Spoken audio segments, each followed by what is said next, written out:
Pernah tak anda terfikir, dah bertahun-tahun kerja, gaji pun ada kenaikan, tapi kenapa simpanan masih lagi sama? Kadang tu rasa macam makin tak cukup pula.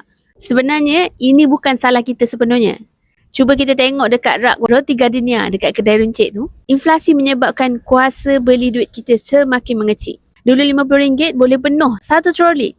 Sekarang mungkin tinggal satu plastik kecil sahaja. Masalah utama kita dengan duit kertas adalah sifatnya mudah untuk dibelanjakan. Pantang ada baki je dalam akaun, kita ada je benda nak beli. Akhirnya tabungan kita bocor begitu saja.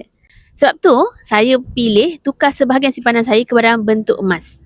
Emas ni ada satu sifat yang unik, kita akan rasa sayang nak belanjakan. Secara tak sedar, emas boleh jadi simpanan paksa yang paling berkesan. Walaupun anda mula dengan 100 saja, nilai itu tetap akan selamat daripada inflasi. Jangan biarkan gaji anda habis begitu sahaja untuk tahun ini. Follow saya untuk siri emas seterusnya. Saya akan tunjukkan cara untuk kunci nilai gaji anda.